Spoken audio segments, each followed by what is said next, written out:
जैसे मैं आपको बताऊंगी कि चाइना की लड़की थी, वो बहुत मगरूर थी, किसी से बात नहीं करती थी, किसी की बात का जवाब नहीं देती थी। तो इसी सब ने मगरूर हसीना का नाम दिया। तो फिर इसने एक दिन क्या किया, वो गई बाज़ार और मसालों के पैकेट खरीद के ले आई। आज की वीडियो में मैं आपको मार्केटिंग करने के बहुत सारे तरीके बताऊंगी कि आप अगर आपका होटल, कोई आपका फूड पॉइंट किसी बंद गली में है, किसी कोने में है, शहर से दूर है, जहाँ पे पब्लिसिटी का कोई ज़रिया नहीं है, तो वो सारे राज आज आपके सामने शेयर कर दूंगी। और 3 रेसिपीज़ आपको देने जा रही हूँ जो हम ना किसी के मेहमानों के आने पर बना सकते हैं, या फिर कोई हमारे घर में फंक्शन हो, दिवाली हो, मेरी इंडियन बहन्स की जैसे कि दिवाली आ रही है, तो उसमें भी वो ये डिशेस बना सकती हैं। तो ये सारी चीज़ें कितने आसानी से हम घर में बना सकते हैं, और विदाउट एनी ओवन हम ये जो चिकन पाई है ये किस तरह बना सकते हैं। तो ये इतनी अच्छी अच्छी जो चीज़ें हैं, इतनी अच्छी अच्छी जो हम आपको टिप्स देने जा रही हैं, सारी इसी वीडियो में होने वाली हैं। तो आपने मेरे साथ एंड तक जुड़े रहना है, एंड तक मेरे साथ रहना है। तो चलिए हम स्टार्ट करते हैं। Welcome to where Rabi home chef. Rabi home chef आपके साथ लेकर आई हैं बेशुमार tips and tricks, marketing, recipes. तो अस्सलामुअलैकुम, बिस्मिल्लाहिर्रहमानिर्रहीम। तो आज आपको बताने जा रही हूँ कि सबसे पहले हम कैसे बनाएंगे ये जो है डो हमारी। तो ये डो हमारी कैसे बनेगी, पफ पेस्ट्री डो इसे कहते हैं। ये आप साथ साथ देखते रहें और साथ साथ मैं आपको मार्केटिंग की टिप्स बताती हूँ। कहीं भी आपको कोई कन्फ्यूजन लगे, अपने ठक करके मैसेज कर देना मुझसे और पूछ लेना है कि आप ही यहाँ पे इस बात का क्या मतलब है। तो ये सारी बातें हैं आपके साथ, ठीक है। तो सबसे पहले मैं आपको बताती हूँ कि उस चाइनीज़ लड़की का क्या वाकया था। तो वो एक चाइना की लड़की थी, वो बहुत ज़्यादा मगरूर थी, किसी से बात नहीं करती थी, किसी का बात का जवाब नहीं देती थी। लोगों ने इसे क्या नाम दे दिया, मगरूर हसीना। एक दिन वो उसने क्या किया कि वो लड़की बाज़ार गई, बाज़ार जाके वो इतने सारे मसालों के पैकेट लेके आई, लेकिन सिर्फ एक ब्रांड के। अब उसने से क्या निकाला, उसने कहा कि आज मुझे बिरयानी बनानी। अब उसने उसमें से बिरयानी मसाले का पैकेट निकाला और पैकेट निकालने के बाद उसने वो बिरयानी जो थी वो घर में बनाई, और घर में बना के उसने पूरे जो थे ना नेबर्स, मोहल्लेदार, वहाँ पे उसने बांट दी। अब लोग ने तो इतनी तारीफ़ की ना फिर बिरयानी की कि वाह क्या बिरयानी बनाई है। बट वो लड़की बड़ी मगरूर है, बड़ी प्राउड है। इससे वो हमसे बातचीत नहीं करते। लोग उसके घर में आए और उसके शौहर ने फिर क्या रीज़न बताई। उसने कहा आप लोग मत परेशान हो, तो लेकिन मैं आपको राज बता सकता हूँ कि उसकी मज़ेदार बिरयानी का क्या राज है। फिर उन लोगों ने कहा ज़रूर। उसने कहा एक तो वो लड़की जो है ना वो मेरी बीवी है, और वो ना सुन सकती है ना बोल सकती है, लेकिन उसके हाथ में जायका बहुत है। लेकिन एक जायके की वजह यह भी है कि वो ये वाला जो है ना मसाले का पैकेट अपने खानों में इस्तेमाल करते हैं। इस ब्रांड के जो मसाले हैं ना वो अपने खानों में शामिल करते हैं। अब लोगों का जो था वो माइंड वो एकदम से चेंज हो गया। एक तो हमदर्दियाँ उस लड़की के साथ लगी, उनकी सारी टेंशन क्लियर हो गई कि वो लड़की क्यों नहीं बात सुनती थी, क्यों नहीं वो यानी कि जवाब देती थी। जाहिर है वो बोल भी नहीं सकती थी, सुन भी नहीं सकती थी, इसलिए इसके लोगों की बातों का कोई इंटरेस्ट नहीं था। और दूसरी बात यह है कि अब वो जो ब्रांड था ना वो उनके सामने आ गया कि ये अगर ब्रांड इस्तेमाल करके इतनी अच्छी बिरयानी बना सकती है तो हम क्यों नहीं बना सकते। यस, तो ये है मार्केटिंग।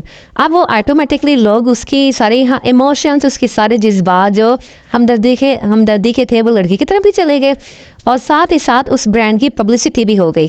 कैसे हुई, उस लड़की ने खुद तो नहीं जाके बताया, किसी ने भी नहीं बताया, खुद ब खुद ही इसकी पब्लिसिटी हो गई। इसे मार्केटिंग कहते हैं कि जब आपने कोई प्रोडक्ट आप बनाते हैं, आप कोई होटल रेस्टोरेंट ओपन करते हैं, अगर बेशक वो गली के किसी कोने में हो, मोहल्ले में हो, शहर में हो, गाँव में हो, आखिर किसी दुनिया के कोने में हो, लेकिन दुनिया वालों तक, लोगों तक, या जो हमारी स्पेसिफिक हमारी आवाम है, हमारे नेबर्स हैं, उन तक हमने कैसे पहुंचानी है वो कि मैं ये चीज़ बनाती हूँ, मैं ये होटल खोल के बैठ गई हूँ, अब मुझे क्या करना है कि लोग मेरे आके चीज़ें भी ख़रीदें, लोग मेरे होटल में आए भी, मेरी सेल भी बढ़े। तो मैं अब आपको ऐसे टिप्स बताऊंगी, ठीक है। अब आप खुद सोचें कि जब आप बाज़ार जाएंगे आप वही वाला मसाला सबसे पहले तलाश करेंगे जो उस चाइना की लड़की ने लिया। तो इसी तरह जो है ना प्रोडक्ट सेल करना, ये सारा कुछ लोगों के दिमागों में घुस जाना चाहिए। वो मसाले का पैकेट लोगों के दिमागों में घुस गया कि जब तक आप वो बिरयानी उस मसाले की बना नहीं लेंगे वो लोग छोड़ेंगे नहीं इस मसाले को, तो उनकी तो पब्लिसिटी हो गई, ठीक है ना। अब मसला ये आता है कि कुछ लोग जो हैं वो पब्लिसिटी किस तरह करते हैं, आपने देखा होगा। जैसे कि वो जो है हमारा एक प्लेयर है वसीम अकरम, वो क्या करता है, वो एक सर्फ भी बेचता है, वो एक बॉल बनाता है मैले कपड़ों की, कहीं पे केचप, कहीं पे सर्फ, कहीं पे सालन, कहीं पे कुछ, और वो गांव के पतनी शहर के आखिरी कोने तक वो जाके कपड़ा ख़त्म हो जाता है। और फिर उसने एक नया तरीका अपनाया ना, अपना जहन इस्तेमाल किया उन प्रोडक्ट वालों ने। तो उन्होंने क्या किया कि वो जो कपड़े के जितने दाग थे वो आधा जो था वो आम पाउडर में धोया, आधा अपने ब्रांड के सर्फ में धोया, वो साफ़ हो गया, उनकी पब्लिसिटी हो गई, लोगों को यकीन हो गया, थोड़ा सेल्स स्टार्ट हो गई। दूसरी बात यह है कि एक आदमी था, वो गांव में गया, उसने कहा मेरे पास ना क्रिकेटर को देने के लिए पैसे हैं, ना मेरे पास इतनी सरमाया है, मैं कैसे अपनी पब्लिसिटी कर सकता हूँ।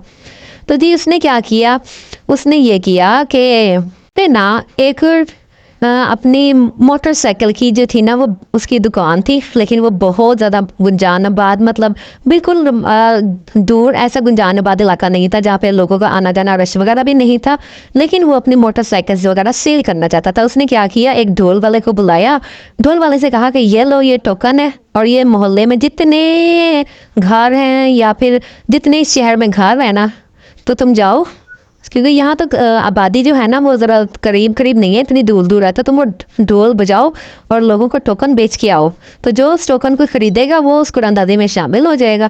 अब वो जगह जगह गया, कितने उसने ले लिए होंगे, उसने पैसे 1000 ले लिया होगा, 500 2000, बस इससे ज़्यादा नहीं ना ढोल वाले लिए होंगे पैसे।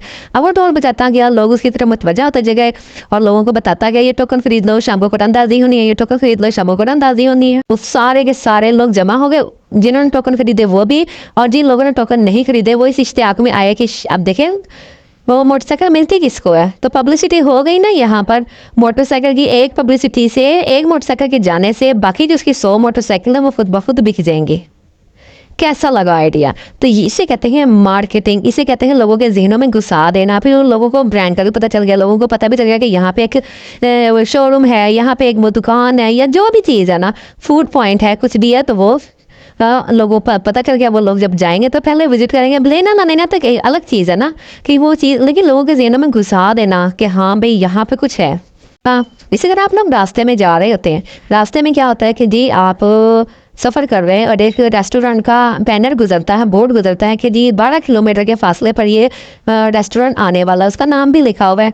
तो अब क्या होगा, लोगों को ये भी पता चलेगा कि कितना रास्ता गुजर गया। दिल 6 किलोमीटर के दूर पर वो होटल है, अब लोगों को पता चल गया कि 6 किलोमीटर का फासला हमने तय कर लिया और 6 किलोमीटर के फासले पर वो होटल रह गया।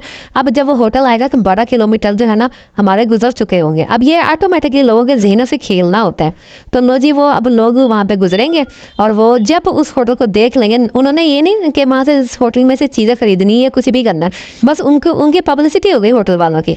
अब वो जब उस पॉइंट पे आके वो कोई भी गाड़ी गुजरेगी, वो एक नज़र उस होटल पे डालेंगे और उनको पता चल जाएगा कि 12 किलोमीटर का फासला तय हो गया, लेकिन उनके ज़हनों में उस होटल का नाम भी गुजर जाएगा और वो उनको पता भी चल जाएगा कि इस जगह पे होटल है। ये पब्लिसिटी है, it's a trick, it's a marketing. आपने देखा होगा ये इलेक्शंस के दिनों में क्या होता है, अब ये पता नहीं किसी की पार्टी होती है, किसी की कोई इतनी कंगियाँ होती हैं, किसी का कोई बॉल होती है। अब हमें नहीं पता होता किसी जो है ना उम्मीदवार ने कौन कौन सा वो रखा हुआ है, लेकिन दूर कहीं वो क्या करता है, वो जिसका जो भी निशान होता है उसके साथ एक लाइट लगा देता है और वो फॉर एग्जाम्पल बाल्टी है तो बाल्टी को उल्टा बल्ब लगा दिया, साथ ही पता चल गया कि जी ये उम्मीदवार है, ये नाजिम बनने जा रहा है या जो भी बनने जा रहा है और ये इसका इंतखाबी निशान है। पब्लिसिटी हो गई इसकी, उसको पता चल गया लोगों को कि यहाँ पे ये कुछ होना है। अब हमारे एक मिलने वाले थे, उन्होंने बताया कि मैंने अपनी प्रोडक्ट लॉन्च करनी है, तो लेकिन उसका नाम मैंने रख दिया है तेज़। अब उन्होंने क्या किया, उन्होंने वो जो है ना वो प्रोडक्ट सेल करनी है, सब जगह इश्तिहार लगा दिए, सब जगह पम्फलेट बांट दिए, सब जगह उन्होंने दे दिया कि भाई तेज़ आ रहा है, तेज़ आ रहा है, तेज़ आ रहा है। अब लोगों को जहनों में कन्फ्यूजन, लोगों के जहनों में क्यूरियोसिटी हो गई कि पता नहीं क्या सस्पेंस है, जब तेज़ आ रहा है, तेज़ आ रहा है। तो लोगों ने कब आएगा, कब पता चलेगा ये तेज़ है क्या, लोगों के जहनों में चुभ गई वो चीज़। अब जब तक वो तेज़ आ नहीं जाएगा तो वो पता नहीं चलेगा लोगों को, तो वो नाम के था कि असल में वो एक अखबार था। अब लोगों की जहनों की तवज्जो जो थी ना वो उस तरफ अटक गई। अब लोगों को में पब्लिसिटी भी हो गई कि तेज़ थी जी, तेज़ क्या था, वो एक अखबार का नाम था, आ गया है। अब वो ख़रीदना ना ख़रीदना एक अलग चीज़ है, लेकिन लोगों की उसकी अखबार की मशहूरी तो हो गई ना। जंग को हर कोई जानता है, नवाए वक्त को हर कोई जानता है, लेकिन तेज़ अखबार को कोई भी नहीं जानता। उन्होंने एक अलग से स्पेसिफिक सा नाम रखा, हट के नाम रखा, हट के पब्लिसिटी की, और उन्होंने उनकी पब्लिसिटी हो गई। तो जी इसी तरह हम अपने किसी भी प्रोडक्ट की, अब हम अपने किसी भी फूड पॉइंट की, हम किसी चाहे गली कोने में रहते हैं या हम चाहे शहर से दूर रहते हैं, हमने कोई होटल ओपन करना है, हमने कोई रेस्टोरेंट बनाना है, तो उसकी पब्लिसिटी के, आप कोई रिक्शे वाला गुजर रहा है उसके पीछे आप बैनर लगा सकते हैं। अब रिक्शे वाले ने तो पूरे शहर की सैर करनी है, उसको आप 1000-2000 पकड़ाएं और आप ये जो फूड पॉइंट की, आप ये जो होटल की है वो पब्लिसिटी मुफ्त में हो जाएगी। 1000-2000 लगेंगे और आप तो शहर नहीं ना पूरा घूम सकते, लोगों को जा जाके 1 बाय 1 बता नहीं ना सकते, लेकिन रिक्शे वाले ने ज़रूर वहाँ हर जगह से गुजर, काम उसने वही करना है जो वो रोज़ कर रहा है।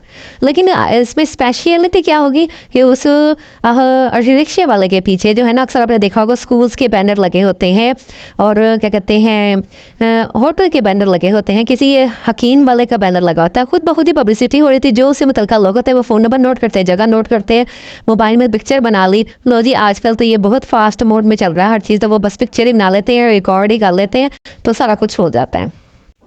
अब एक और बात बताते हैं, ये मैंने देखा कि एक कंपनी थी, वो साबुन की कंपनी थी। उन्होंने ना एक साबुन ज़्यादा से ज़्यादा कितना बड़ा होता है, ज़्यादा से ज़्यादा 4-5 इंच का होगा, लेकिन उन्होंने 4 फुट का साबुन बनाया, रिक्शे वाले के पीछे लगवाया। अब वो रिक्शे वाला जहाँ से गुजरेगा ना, वहाँ पे वो बड़ा सा साबुन सब लोगों को नजर आएगा, लेकिन उसके अंदर लिखा हुआ क्या है, डिफरेंट कलर से उसमें लिखा हुआ है कि ये इस साबुन का नाम है, ये इससे फ़ोन नंबर लिखा होता है, और ऑर्डर्स वगैरह देने होते हैं, यहाँ पे आप ले सकते हैं। अब लो जिस सबको पब्लिसिटी हो गई, ये जो उस चीज़ से रिलेटेड होंगे, जो उसको इंटरेस्टेड होंगे इस चीज़ को लेकर, वो सब कुछ नोट भी कर लेंगे, पिक्चर भी बना लेंगे, और वहाँ पे उनको सेल स्टार्ट हो जाएगी। तो ये सारे ट्रिक्स होते हैं जो हमने सेलिंग पॉइंट से ज़्यादा ना हमने अपनी मार्केटिंग करनी थी, लोगों तक चीज़ पहुँचानी होती है। तो लोगों तक चीज़ जब पहुँच गई तो डेफिनेटली वो फिर सेकंड स्टेप में ऑटोमेटिकली वो चीज़ दाखिल हो जाती है, वो चीज़ उसकी सेल भी बढ़ेगी, उसका सारा कुछ होगा। तो होपफुली आपको मेरी सारी चीज़ें, सारी बातें समझ आ गई होंगी। और ये देखें यहाँ पर मैं बना रही, थोड़ा सा मैं वीडियो का भी बता दूँ, आप लोग कहीं मेरी बातों में खो ना जाएं, और मेरे चैनल को भी साथ साथ सब्सक्राइब कर लें, और बेल आइकन ज़रूर प्रेस कीजिएगा। हल्का सा घंटी के बटन को भी छू देना है आपने, ताकि जल्दी जल्दी मेरे चैनल के सब्सक्राइबर तो बढ़ाएं ना, कम्युनिटी तो ऑन करें ना, ताकि मेरी जो बातें हैं ज़्यादा लोगों तक पहुँच सकें, ज़्यादा लोगों को फ़ायदा हो, और काम ज़्यादा तेज़ हो सके, आपका भी और मेरा भी, दोनों का फ़ायदा है ना। तो लोग देख लेंगे इतने इतने पैसे खर्च करते हैं, सारा आपको कुछ भी नहीं लगना, आपने फ्री में बस सब्सक्राइब करना है और लाइक कर देना है और बेल आइकन को हल्का सा छू देना है, बस इतना सा काम है। यहाँ पे जी बन रही है टमाटो और केचप, जो कि हम बाज़ार से इतनी महंगी खरीद के लाते हैं। तो ये मैं आपको छोटे छोटे पॉइंट्स बताते हैं कि घर में किस तरह बनाना है, पैसे की बचत किस तरह करनी है, हम इससे कारोबार कर सकते हैं, हम इससे बिजनेस कर सकते हैं। तो ये देखें जी, ये छोटे छोटे जो हम ट्रिक्स होती हैं जो हमने घर में बैठ के, आप अपने किसी नेबर में जाएं, अपने करीबी दुकानदारों में जाएं, ये चीज़ मैं बनाती हूँ। तो ये जी आप जो हमने छोटे स्केल पे अगर स्टार्ट करना है तो हमने इसी तरह स्टार्ट करना है। अब कुछ लोग हैं ना वो गलतियाँ करते हैं, पम्फलेट बना लेते हैं। मैं आपको बता दूँ सही सी बात है, पम्फलेट क्या होता है, वो ज़ाया हो जाते हैं। आपने अब मैं दूसरी आपको एक ट्रिक बताने लगी अपनी पब्लिसिटी की। तो वो पम्फलेट जो होते हैं वो ज़ाया हो जाते हैं, ज़ाया होने के बाद क्या होता है जी, वो फेंक देते हैं लोग। अक्सर मेरे घर में भी यही होता है कि मेरे घर में इतने सारे पम्फलेट आ रहे थे, मैं वहीं भी वहीं बाहर फेंक देती, मैंने कौन सा खरीदने, मेरा तो खुद अपना फूड पॉइंट है, खुद मेरा अपना बिजनेस है, मुझे नहीं चाहिए, इस चीज़ की ज़रूरत ही नहीं है। तो लेकिन ना आपने वो चीज़ें बनानी, जैसे की चेन बनवा लें, आप टाइमर बनवा लें। एक बहुत पहले हमारे घर में एक टाइमर आया था, किसी ने गिफ्ट किया था, उसके ऊपर वो पता नहीं क्या वो कैलेंडर वगैरह बनाते थे, तो वो सारा उसमें छपा हुआ था फ़ोन नंबर। आज भी वो 10 साल लगे हमारे घर में वो टाइमर मौजूद है। तो ये देख रहे हैं, ये चीज़ें होती हैं जो लोग फेंक भी नहीं सकते और इस्तेमाल करने पे मजबूर भी हो जाते हैं, और हमारी पब्लिसिटी भी हो जाती है, लोगों को पता भी चल जाता है कि चीज़ फलां जगह ऐसे ऐसे बनती है। तो अपने दिमाग को, अपने जहन को इस्तेमाल करें, तो ये सारी चीज़ें ना, बिजनेस करना कोई मुश्किल नहीं है, कोई मसला ही नहीं है, पैसे हों या ना हो, बस दिमाग आपने इस्तेमाल करना है, लोगों तक अपनी प्रोडक्ट पहुँचानी है, पब्लिसिटी करनी है। तो यहाँ पर बातों बातों में हमारी तैयार हो गई है जी पफ पेस्ट्री, वो जो बाज़ार में बहुत महंगी मिलती है। हज़ारों के हिसाब से मिलती है। दूसरे स्टेप पे मैंने आपको चिकन पाई बताई है, और वो चिकन पाई खाने के साथ केचप के साथ करनी है। और इस केचप को हमने कितनी चीज़ों में सेल करना है, सेल भी करना है और हमने खाना भी है। हम इसे समोसे खा सकते हैं, हम इसे बहुत सारी, आपको पता ही हम कौन कौन सी चीज़, आप तो खुद इतने समझदार है, मेरी तो बातों की ज़रूरत ही नहीं। जहाँ समझदारी आपने लेनी है वो आपने शुरू में आपने ले ली है। मैंने आपको सारे पॉइंट्स क्लियर कर देंगे मार्केटिंग असल में करनी कैसे है, चाहे वो मेरे रेस्टोरेंट की हो, चाहे वो मेरे फूड पॉइंट की हो, तो चाहे वो बाजार में किसी भी चीज़ को लेकर है, जो जिस चीज़ से आप रिलेट करते हैं ना कि मैंने इस चीज़ को सेल करना है, तो बस वो आप सारे पॉइंट्स लिख लें, कहीं पे बना लिख। दुनिया में बड़े बड़े काम हो रहे हैं कि हमने चीज़ को सेल और किस तरह करना, लोगों में पहुंचाना। आपने देखा होगा ना टीवी पे कमर्शियल आती है, बार बार आ रहे थे हाँ, इवन कि हम लोग उस कमर्शियल को अपने जेहन में रिपीट करना स्टार्ट कर देते हैं, क्योंकि फिर हम कभी ना कभी वो चीज़ खरीद भी लेते हैं। हमारा माइंड ही बन जाता है कि जी, या बिजनेस करने वाले बिजनेस कर लेते हैं, खरीदने वाले खरीद लेते हैं। तो होपफुली आज की वीडियो आपके लिए बहुत ही हेल्पफुल रही होगी। तो मेरे जल्द जो है ना चैनल को जल्दी से कर ले सब्सक्राइब, और लाइक ज़रूर कर दीजिएगा, घंटी के बटन को हल्का सा छू दीजिएगा, और चैनल पर नए हैं तो सब्सक्राइब लाजमी करके जाइएगा। तो इतनी सारी इन्फॉर्मेशन मैंने आपको दे दी, अब आपने काफ़ी टाइम से लिख लेनी है, बड़े आराम से प्यार से आपने सुननी, मेरे किसी बात को स्किप नहीं करना, क्योंकि समटाइम कोई एक लफ्ज़ जो होता है ना वो किसी इंसान की पूरी ज़िंदगी लाइफ को चेंज कर देता है। कहीं ऐसा ना हो कि वो लफ्ज़ जो है ना वो स्किप करने में गुजर जाए और आपकी लाइफ चेंज होने से रह जाए। तो टमाटो पेस्ट जो है ना यहाँ पे बन चुका है, हमारा केचप तैयार हो गया है, मुंह में पानी आ रहा है। मैंने चिकन पाई खानी है इस केचप के साथ। आप भी जाएं, आप भी बनाएं, दिवाली के मज़े उठाएं, घर में मेहमान आ रहे हैं तो उनको खुश करें। और ये जो मेरी वीडियोस हैं अल्हम्दुलिल्लाह इंडियंस भी, मेरी काफ़ी सिस्टर मेरे ब्रदर देखते हैं। तो आप लोग ये देखें, पकौड़ों के साथ मैंने यहाँ सर्व करनी है, बनानी है और खानी है, आप भी इंजॉय कीजिएगा। बस आज फिर ये इतना ही, फिर मिलते हैं अच्छी सी वीडियो में। अल्लाह हाफिज़।